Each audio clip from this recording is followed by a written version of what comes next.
మంగళ కనకం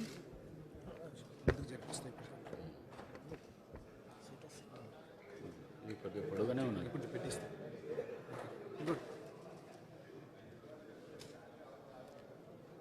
గౌరవ ముఖ్యమంత్రి గారు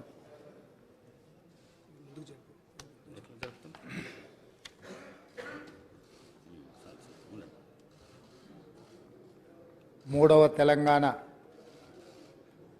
శాసనసభ యొక్క సభా అధ్యక్షుడిగా గడ్డం ప్రసాద్ కుమార్ గారిని ఈ శాసనసభలో కాంగ్రెస్ పార్టీ, భారత రాష్ట్ర సమితి, అదేవిధంగా సిపిఐ, ఎంఐఎం పార్టీలు ప్రత్యక్షంగా మద్దతు పలికి ఏకగ్రీవంగా ఎన్నిక కావడానికి, అదేవిధంగా భారతీయ జనతా పార్టీని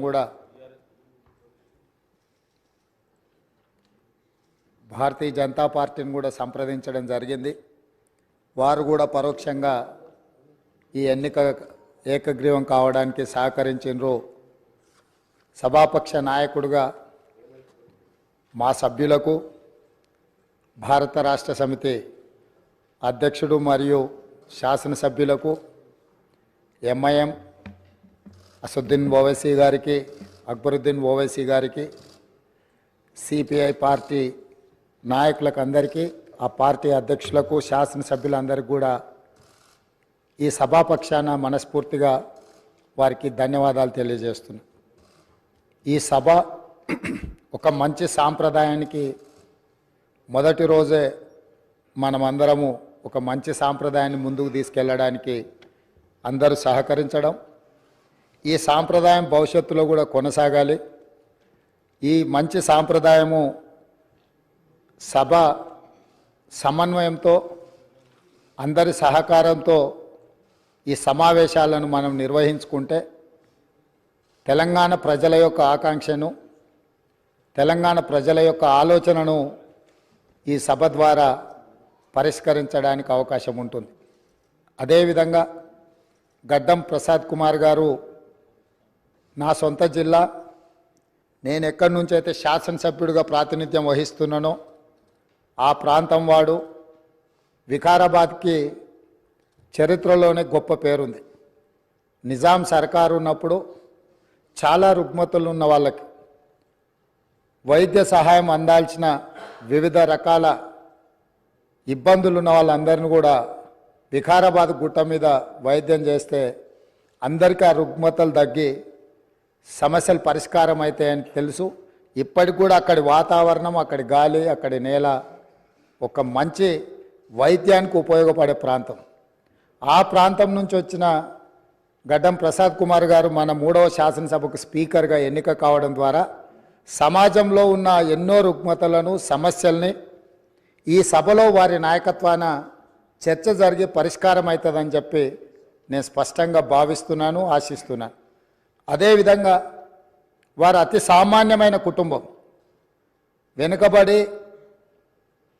చిన్న వయసులోనే తండ్రిని కోల్పోయి కుటుంబ బాధ్యతను తీసుకొని 8 మంది సోదరీమణుల మధ్యలో ఒక్కడుగా చిన్న వయసులోనే కుటుంబ బాధ్యతను భుజాల మీద వేసుకొని 8 మంది ఆడపడుచులను సమన్వయం చేసుకుంటూ సమాజంలో కుటుంబం యొక్క గౌరవాన్ని నిలబెడుతూ ఏ లోటు రాకుండా సోదరీమణులందరినీ కూడా ఈ రోజుకు, ఆ రోజు నుంచి ఈ రోజు వరకు సమన్వయంతో ముందుకు తీసుకెళ్తున్నాడు. అంటే ఉమ్మడి కుటుంబం ఎలా ఉండాలి, ఉమ్మడి కుటుంబంలో కుటుంబ సభ్యులకు ఉండే సమస్యల్ని వాళ్ళు అడగక ముందే గుర్తించి పరిష్కరించడం తెలిసింది అని అంటే ఈ శాసనసభ కూడా స్పీకర్ గారి కుటుంబం.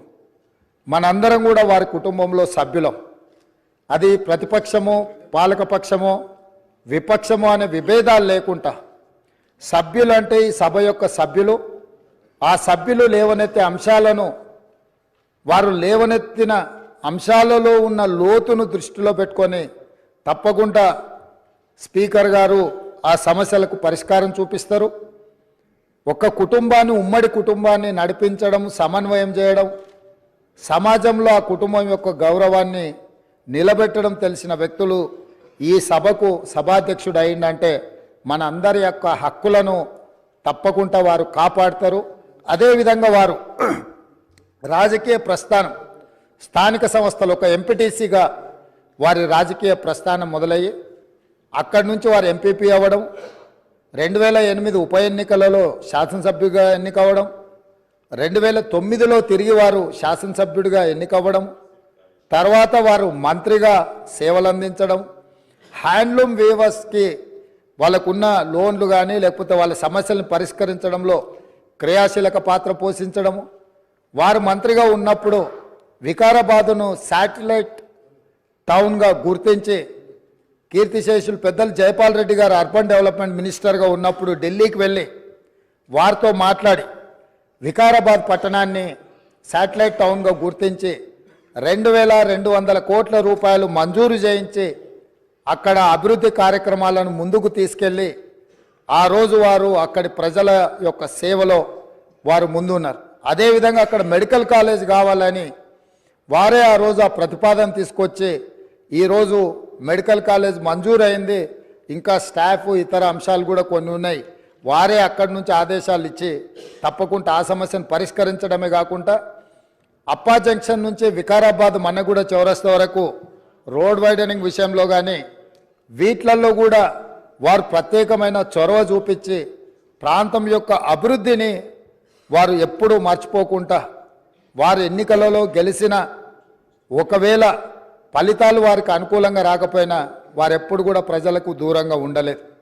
కాబట్టి ఈరోజు గడ్డం ప్రసాద్ కుమార్ గారు లాంటి వ్యక్తులు సునిశ్చిత దృష్టితో, సమస్యల అవగాహనతో, సభ్యుల సమన్వయంతో ఈ శాసనసభను వారి నాయకత్వంలో మనందరం ఒక ఆదర్శవంతమైన శాసనసభగా నడిపించడానికి వారి పూర్తిగా మన అందరికీ దశ దిశ నిర్దేశిస్తారు. వారిని మనస్ఫూర్తిగా ఎంపీటీసీ నుంచి శాసనసభాపతిగా ఈరోజు ఈ బాధ్యతలు నిర్వహించే వరకు వారి యొక్క రాజకీయ ఎదుగుదల కావచ్చు, ప్రజా సమస్యల పరిష్కారంలో కావచ్చు, వారి యొక్క కృషిని అభినందిస్తూ నేను ఏ ప్రాంతం నుంచి అయితే శాసనసభ్యుడిగా ఎన్నికైనానో మా ప్రాంతానికి సంబంధించిన శాసనసభ్యులే ఆ ప్రాంత నివాసే వికారాబాద్ జిల్లా ఒకప్పుడు డాక్టర్ మర్రి చెన్నారెడ్డి గారు ఆ ప్రాంతం నుంచి వచ్చి దేశ రాజకీయాలలోనే అత్యంత క్రియాశీలక పాత్ర పోషించారు. ఆ ప్రాంతం నుంచి వచ్చిన గడ్డం ప్రసాద్ కుమార్ గారు ఈ సభ అధ్యక్షుడిగా ఎన్నికవ్వడం, ఈ ఎన్నికవ్వడానికి సహకరించిన మిత్రపక్షాలన్నిటినీ ప్రతిపక్షాలన్నిటిని కూడా మరొకసారి అభినందిస్తూ మనస్ఫూర్తిగా వారికి అభినందనలు తెలియజేస్తూ ఈ సభలో సభ్యుల యొక్క అందరి హక్కులను వారు కాపాడతారనే నమ్మకంతో వారి అభినందిస్తున్నాను.